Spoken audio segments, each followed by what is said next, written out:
And our next story is about the new India or Indian spacecraft that has landed on the moon.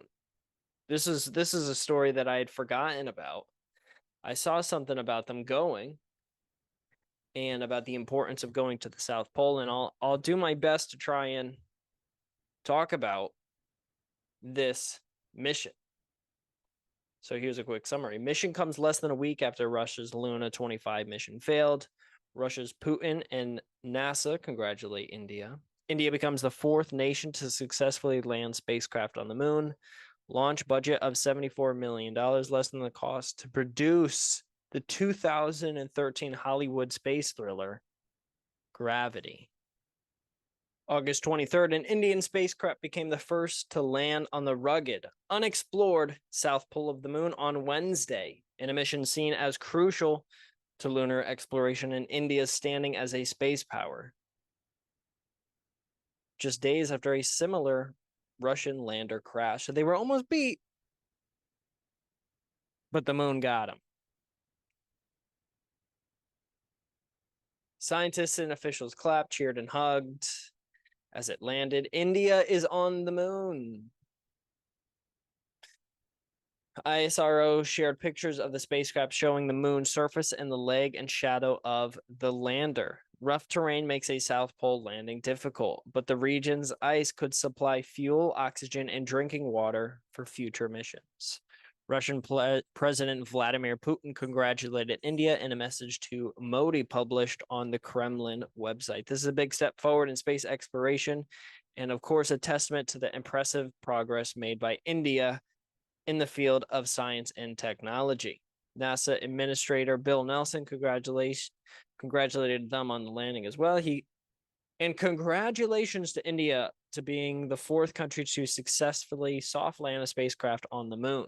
We're glad to be your partner on this mission. Damn it. That kind of sounds like he's throwing a little bit of shade. The fourth country. Why not just say congratulations on landing on the moon? Trying to flex a little bit.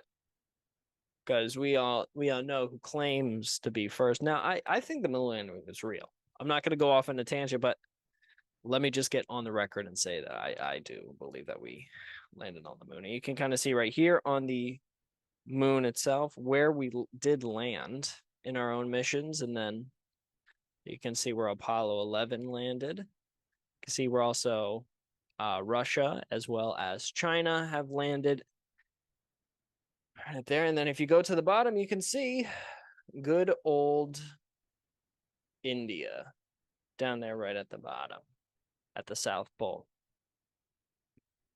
This was India's second attempt to land a spacecraft on the moon and comes less than a week after Russia's Luna 25 mission failed. Nearly 7 million people watched the live stream of the Russian lander. And you can kind of see the Chandrayaan landing on the moon. Cool little slideshow right there. Well, let's go through some of these pictures. Obviously very excited to see this. I mean, this is a crazy moment. This is dang. And the spacecraft looks pretty legit as well. Wow. Wow. That's really cool.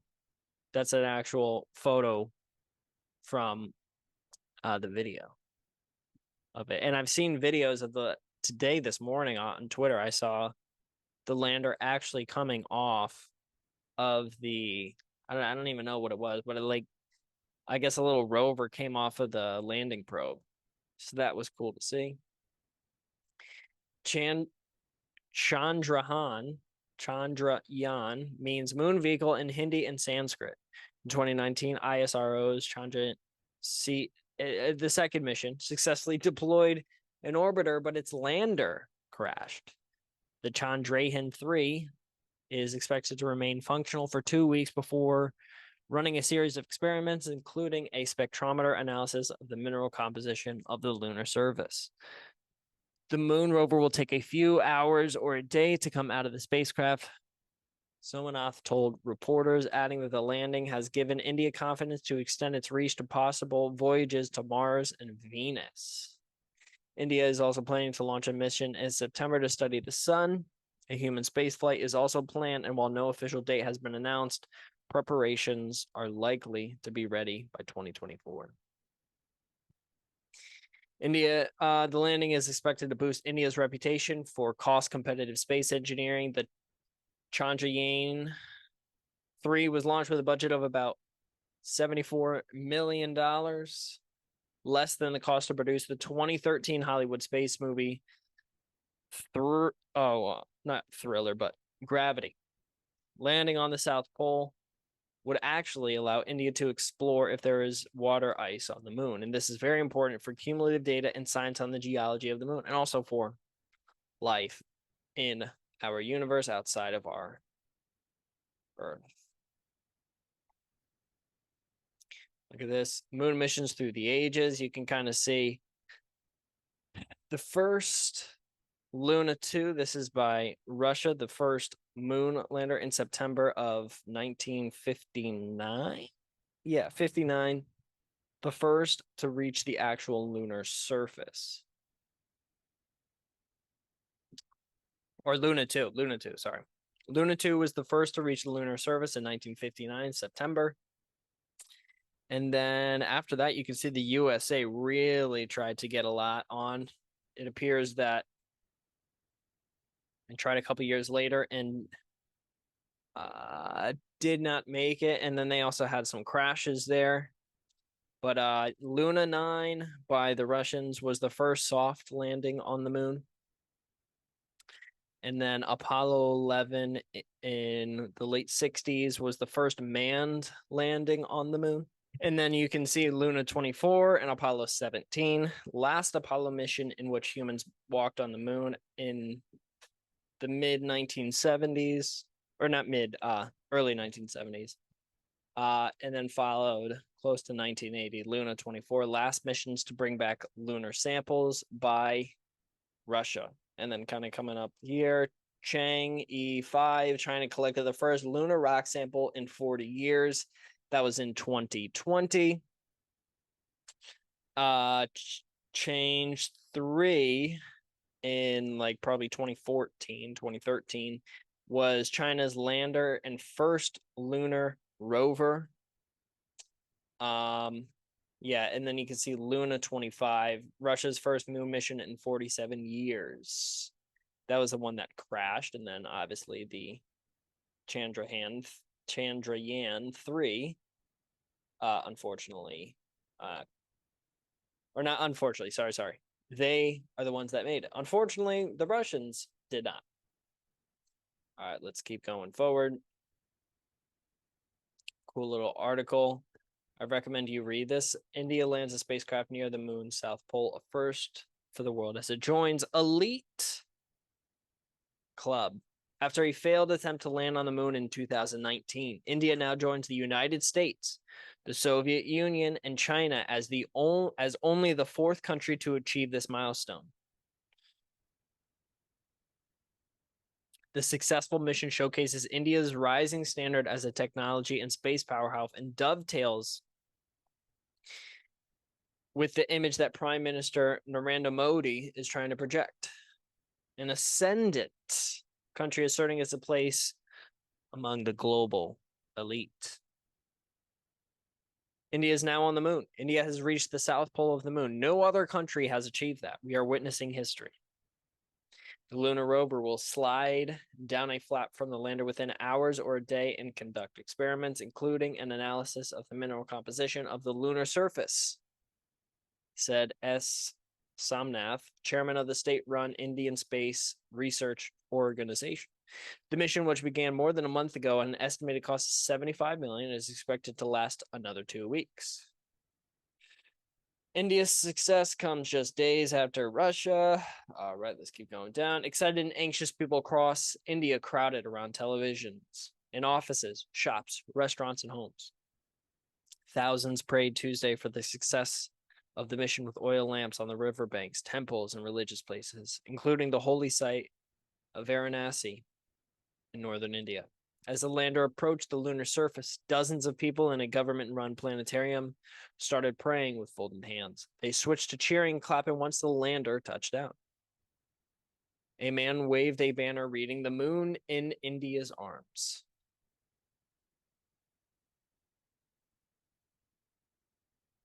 You can see these pictures right here. Many countries and private companies are interested in the South Pole region because permanently shadowed craters may hold frozen water that could help future astronaut missions use it as a potential source of drinking water or to make rocket fuel. The six-wheeled lander and rover module of Chandrayaan-3 is configured with payloads that will provide data to the scientific community on the properties of lunar soil and rocks, including chemical and elemental compositions.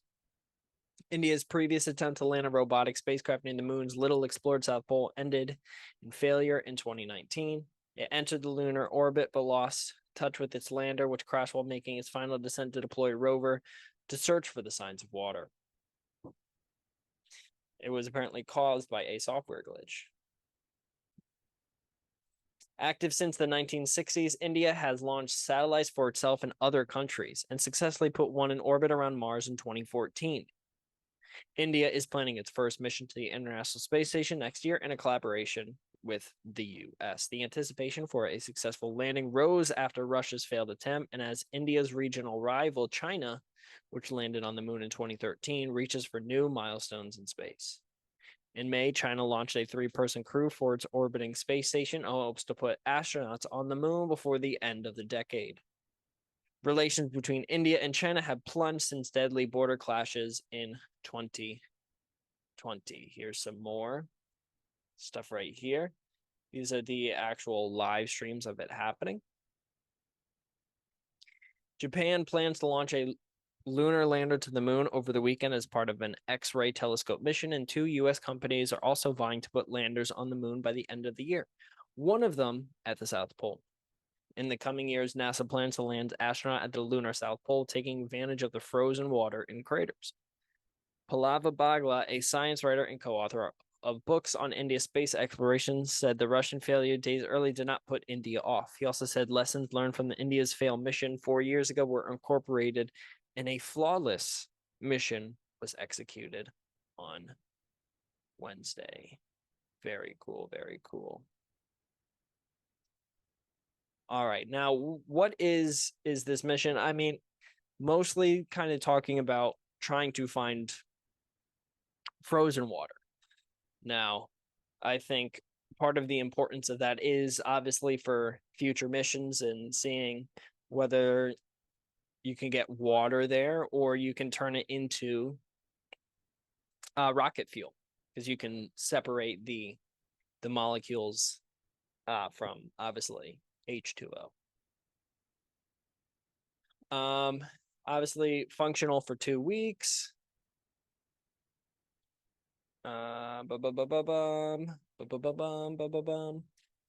There's fierce excitement in India over the planned landing. Now, this is obviously before that they landed, but a successful mission would make India only the 4th country to successfully land on the moon after the former USSR, the United States, and China, and mark its emergence as a space power just ahead of national elections next year. Prime Minister Modi's government is also looking to spur investment in private space launches and related satellite-based businesses. India wants its private space companies to increase their share of the global launch market by 5-fold within the next decade. Modi said that when the moon mission launched, that ISRO was writing a new chapter in India's space odyssey and elevating the dreams and ambitions of every Indian. So India is kind of saying to their, or at least the Indian government is saying to those private corporations, private companies, we want to explore. And we need your help. And I think that's a great idea. I think more people should try and be involved in exploring our local area around us, especially the moon, especially trying to put people back on the moon, I think should be a major priority for our civilization, and to try and get our civilization possibly to put people on Mars in the near future. I hope that happens as well. Now, Why do we even really care so much about this? Well, first, in order to know that, how do we know that there's water on the moon? Well, as early as the 1960s, before the first Apollo landing, scientists had speculated that water could exist on the moon. Samples the Apollo crews returned for analysis in the late 1960s and early 70s appeared to be dry. In 2008, Brown University researchers revisited those lunar samples with new technology and found hydrogen inside tiny beads of volcanic glass. In 2009, a NASA instrument aboard the Indian Space Research Organization's Chandrayaan-1 probe detected water on the moon's surface. In the same year, yet another NASA probe that hit the South Pole found ice below the moon's surface. An earlier NASA mission, the 1998 Lunar Prospector, had found evidence that the highest concentration of ice was in the South Pole's shadowed craters. And now, why is the moon so important? Why is water on the moon so important? I think we know that answer by now. But just look at some of these photos. This is just crazy. Oh man. Very cool stuff. Let's keep it moving. Let's keep it moving. And continuing in talking about the moon, the mun, as it's referred to in Kerbal Space Program, NASA selects geology team for the first crewed Artemis lunar landing. NASA has selected the geology team that will develop the surface science plan for the first crewed lunar landing mission in more than 50 years. NASA's Artemis 3 mission will land astronauts, including the first two women to land on the moon near the lunar South Pole, to advance scientific discovery and pave the way for long-term lunar exploration. Science is one of the pillars of Artemis, said Dr. Nikki Fox, NASA Science Associate Administrator. This team will be responsible for leading the geology planning for humanity's first return to the moon. The Artemis 3 geology team, led by principal investigator Dr. Brett Denevy of Johns Hopkins University Applied Physics Laboratory in Laurel, Maryland, will work with the agency to determine the mission's geological science objectives and design the geology surface campaign that the Artemis astronauts will carry out on the moon during this historic mission. These objectives will be defined in accordance with the established Artemis science priorities. Selecting this team marks an important step in our efforts to optimize the science return of Artemis 3. This team of well-respected lunar scientists has demonstrated experience with science operations, sample analysis, and operational flexibility, all of which is critical for the successful incorporation of science during Artemis 3. With the establishment of the Artemis 3 geology team, we are ensuring that NASA will build a strong lunar science program. These are the other co-investigators of the Artemis 3 geology team. There's a list right there. The geology team's focus will be to plan the Artemis 3 astronauts' science activities during their moonwalks, which will include field geology traverses, observations, and the collection of lunar samples, imagery, and scientific measurements. The team will also support the real-time documentation and initial assessments of scientific data during astronaut lunar operations.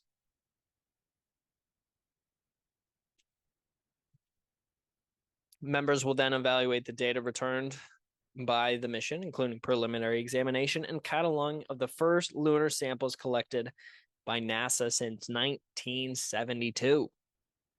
The Artemis 3 geology team will have the unique opportunity to analyze the first ever samples from the lunar South Pole region, helping us not only unlock new information about the formation of our solar system, but also with planning for future Artemis missions and establishing a long-term lunar presence.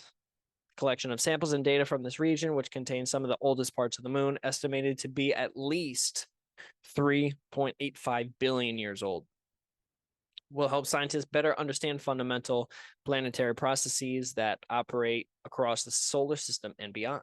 The resulting analysis from the geology team's activities could also help. I just lost it. Help scientists better understand fundamental planetary processes that operate across the solar system and beyond. The resulting analyses from the geology team's activities could also help yield important information about the depth, distribution, and composition of ice at the moon's south pole. This information is valuable from both a scientific and a resource perspective because oxygen and hydrogen can be extracted from lunar ice to be used for life support systems and fuel, oxygen and hydrogen. Not a bad combination. The team, which was chosen through a dual anonymous peer review process, will have a budget of $5.1 million to lead the geology for Artemis 3. Dang it. Couldn't get 5.2. The members of this geology team are part of the broader Artemis science team and work with coordination with Artemis 3 project scientist Dr. Noah Petro and the NASA Artemis internal science team, as well as participating scientists and the deployed payload systems. So they're going to the moon. And I think that when these missions do ultimately launch off, that it'll be one of the cooler things that we see, because I really feel like this will open up the door. And I would love to see like joint missions between India, China, Russia, and America on the moon.